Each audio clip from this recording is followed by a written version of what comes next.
नमस्ते, म मनोज तामाङ। स्वागत छ तपाईहरुलाई मेरो युट्युब च्यानलमा। आज पनि मैले नयाँ भिडियो लिएर आएको छु। जापानमा चाहिँ हैन कसरी चाहिँ सजिलैसँग ट्याक्सी बोलाउन सकिन्छ हैन, हामी धेरै साथीहरुलाई, जापानमा बस्ने साथीहरुलाई थाहा हुन सक्छ। तर भर्खरै हैन नेपालबाट जापान आउनु भएका साथी हाम्रा दाजुभाइ तथा दिदीबहिनीहरुलाई यो कुरा थाहा नहुन सक्छ भनेर मैले यो भिडियो बनाएको हो। यदि थाहा छ भने ठिकै छ, थाहा छैन भने तपाईहरुको लागि एकदमै राम्रो हुन सक्छ। तपाई इमर्जेन्सीमा तपाई हस्पिटल जानुपर्ने हुन सक्छ। इमर्जेन्सीमा तपाई कतै काममा जानुपर्ने अवस्था आउन सक्छ हैन। तपाईलाई ढिलो नहोस् भनेर तपाई ट्याक्सीको प्रयोग गरेर तपाई त्यो आफ्नो गन्तव्य मार्फत जान चाहनुहुन्छ भने तपाईले ट्याक्सी बोलाउनु पर्ने हुन्छ हैन। त्यो ट्याक्सी बोलाउने बेला चाहिँ तपाईलाई भाषाको समस्या हुन सक्छ र अरु विभिन्न पनि समस्या हुन सक्ला हैन। त्यो खण्डमा चाहिँ तपाईले सजिलैसँग एउटा बटन थिचेर तपाईले कसरी ट्याक्सी बोलाउने त, कसरी सजिलैसँग आफू बसेको ठाउँमा ट्याक्सी बोलाउने त हैन। तपाईले त्यसमा तपाईको अनेकौं कुरा नाम भन्नु परेन, तपाईको एड्रेस भन्नु पर्दैन, केही भन्नै पर्दैन। तपाईले एउटा बटन थिचे बापत तपाईले भनेको ठाउँमा, तपाईले चाहेको ठाउँमा हैन तपाईको अब ट्याक्सी आइपुग्छ है। र ट्याक्सी कति बेला आउँछ र आफू जानुपर्ने कुन ठाउँ हो सबै तपाईले यही एप्लिकेसनबाट गर्न सक्नुहुनेछ। जुन एप्लिकेसनको नाम चाहिँ गोताकुसी भन्छन् है। अनि यो एप्लिकेसनमा एकदम यसको एडभान्टेजहरु एकदम बढी भएको कारणले गर्दाखेरि मैले आज यो एप्लिकेसन चाहिँ सेवा गर्न लागेको खासमा हैन। तपाईले यसमा तपाईले तौरुको गरे बापत कुपन पनि पाउनुहुन्छ हैन। वारीबिकी एकदम आइरहेको हुन्छ, क्याम्पेनहरु पनि आइरहेको हुन्छ। त्यो क्याम्पेन युज गरेर पनि तपाईले ट्याक्सी युज गर्न सक्नुहुन्छ। र तपाईहरुले चाहिँ यो एप्लिकेसन आफ्नो साथीहरुलाई हैन अब सेवाई गरे बापत पनि तपाईले पैसा यसबाट पाउनुहुन्छ र त्यो पैसा कुपनको रूपमा आउनेछ र त्यो पैसा चाहिँ तपाईले ट्याक्सी युज गर्ने बेला चाहिँ युज गर्न सक्नुहुनेछ। यो एप्लिकेसनको बारेमा तपाईले थोरै अलिकति पनि बुझ्यो भने तपाई इमर्जेन्सी परेको बेला ट्याक्सी बोलाउनु पर्ने बेला कहिले पनि कुमारो हुनु पर्ने अवस्था चाहिँ आउँदैन। तपाईलाई कहिले पनि डिफिकल्ट चाहिँ हुँदैन। एकदमै एउटा बटन थिचेर चाहिँ तपाईले ट्याक्सी बोलाउन हुने भएको कारणले गर्दाखेरि चाहिँ हैन तपाईलाई म स्टेप बाइ स्टेप भन्नेछु। तपाईले राम्रोसँग तपाईले 2 मिनेट 3 मिनेट दिएर राम्रोसँग हेर्नुभयो भने, यो भिडियो हेर्नुभयो भने तपाई जापानमा कुनै पनि अवस्थामा जुनसुकै ठाउँमा पनि तपाईले बसेर ट्याक्सी बोलाउन सक्नुहुनेछ। र म भिडियो स्टार्ट गर्छु, हेर्नु होला है त स्टेप बाइ स्टेप है। तपाईले गोताकुसी एप्लिकेसन डाउनलोड गर्नका लागि क्रोमबाट पनि जान सक्नुहुन्छ, गुगलबाट पनि जान सक्नुहुन्छ, अनि यता गएर तपाईको हैन एप स्टोरबाट पनि जान सक्नुहुन्छ। म चाहिँ गुगलबाट जान्छु र म यहाँ गएर गोताकुसी भनेर सर्च गर्छु। यहाँ आयो है। यहाँ गएर म यसलाई डाउनलोड गर्छु। तर मैले अलरेडी डाउनलोड गरेको भएको कारणले गर्दाखेरि मलाई चाहिँ अलरेडी डाउनलोड गरेको भनेर चाहिँ अब ओपन गर भनेर अप्सन आएको छ। तपाईहरुले चाहिँ इन्स्टल गर्नु होला। इन्स्टल गरिसकेपछि चाहिँ तपाई एप्लिकेसनमा जस्तो मेरो चाहिँ यहाँ छ गोताकुसी भनेर एप्लिकेसन छ। यहाँ चाहिँ मैले सबै कुरा तौरुको गरिसकेको छु हैन। तौरुको गर्ने बेला चाहिँ तपाईले आफ्नो नाम हाल्नुपर्ने हुन्छ र फोन नम्बर हाल्नुपर्ने हुन्छ र तपाईको तान्जोबी हैन डेट अफ बर्थ हाल्नुपर्ने हुन्छ। त्यति गरेपछि चाहिँ तपाईको गोताकुसी भन्ने एप्लिकेसन चाहिँ रजिस्टर हुन्छ। रजिस्टर भएपछि चाहिँ हैन मैले चाहिँ अलरेडी रजिस्टर भइसकेको कारणले गर्दाखेरि चाहिँ मैले यसरी तपाईहरुलाई म यसको हैन अब युज गर्ने तरिका चाहिँ म सिकाउँछु तपाईहरुलाई। जस्तो हैन जस्तो अहिले म यहाँ छु हैन, मेरो लोकेसन देखाइरहेको छ। यो चाहिँ यस्तो खाले इन्टरफेस हुन्छ। जस्तै मेनुमा जानुभयो भने मेनुमा चाहिँ अब अकाउन्ट जो हो भनेर छ। अकाउन्ट जो होमा चाहिँ तपाईको आफ्नो डिटेलहरु हुन्छ। जस्तो मेरो डिटेल हेर्ने भने हैन यहाँ यसरी हुन्छ हैन मेरो डिटेलहरु। अनि तपाईको कुपन हैन यहाँ कुपनहरु आइरहेको हुन्छ। यो अकाउन्ट तौरुको गरे बापत मलाई 500 रुपैयाँको कुपन परेको छ। जुन कुपन चाहिँ मैले सीमित अवधिसम्ममा युज गर्नुपर्ने हुन्छ।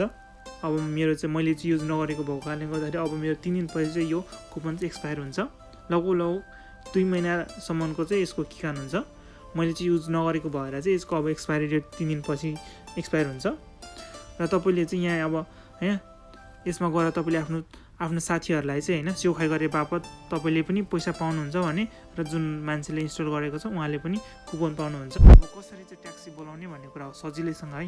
यहाँ इमासुगु योबु भनेको छ है। यहाँ यसमा यतापट्टि क्लिक गर्नु।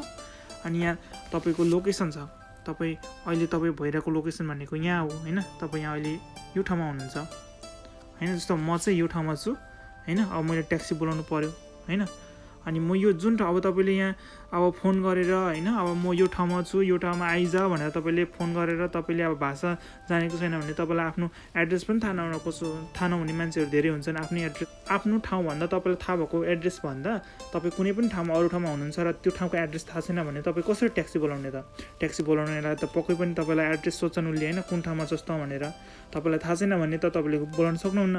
तर यो एप्लिकेसन भयो भने चाहिँ तपाईँ जुन ठाउँमा हुनुहुन्छ त्यो ठाउँमा चाहिँ तपाईँले यसरी यो के भन्छ यो कालो डटलाई चाहिँ ल्याएर तपाईँले आफ्नो ठाउँमा राख्नुभयो भने त्यहाँको के भन्छ यो एड्रेस चाहिँ स्क्यान गरिदिन्छ क्या उसले तपाईँ कुन ठाउँमा छ भनेर होइन। अनि त्यसपछि तपाईँले यहाँ अब यो ठाउँबाट चाहिँ तपाईँ चढ्ने हो भनेर चाहिँ यहाँ कोकोदेनोरु भन्ने ठाउँमा क्लिक गर्नुभयो भने चाहिँ तपाईँ यो ठाउँबाट चाहिँ तपाईँ अब चढ्नलाई सक्नुहुन्छ भनेर चाहिँ तपाईँको यहाँ क्लिक भयो क्या तोरुको भयो क्या तपाईँको एड्रेस चाहिँ है।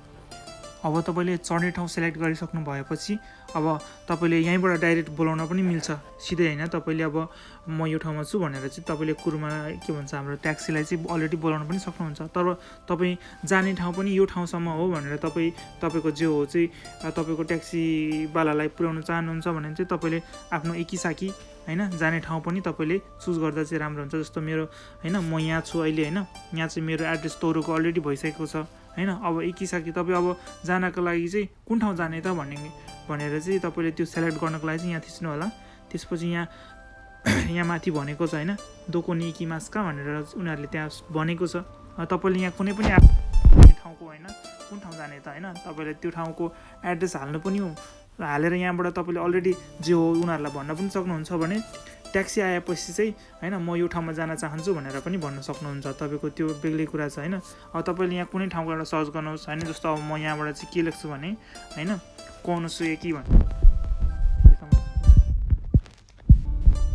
होइन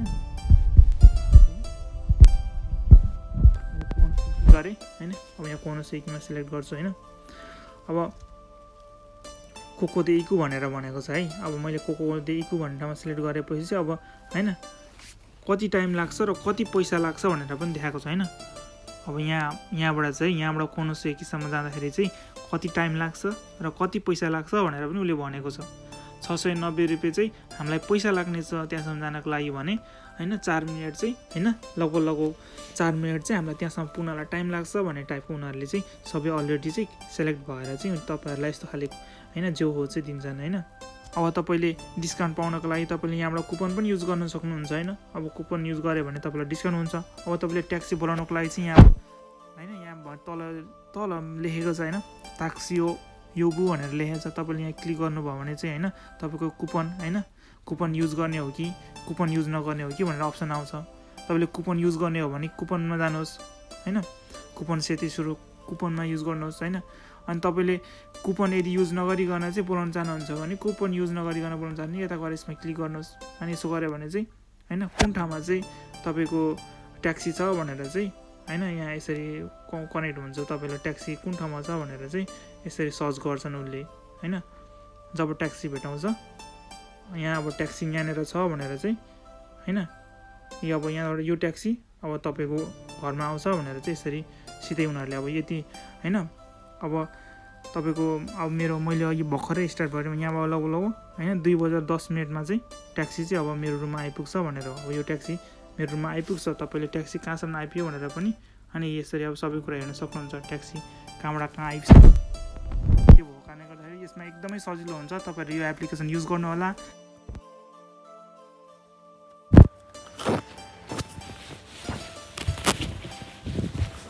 ल गाइज कस्तो लाग्यो मेरो भिडियो होइन कमेन्ट गर्नु होला, सब्सक्राइब गरिदिनु होला, लाइक गरिदिनु होला। अझै म यस्तै युजफुल भिडियोहरू चाहिँ धेरै मेरो युट्युब च्यानलमा धेरैभन्दा धेरै चाहिँ तपाईँहरूलाई टार्गेट गरेर तपाईँहरूलाई युजफुल हुने गरी चाहिँ म भिडियोहरू हाल्नेछु। मलाई सब्सक्राइब गरिदिनु होला। Keep supporting guys.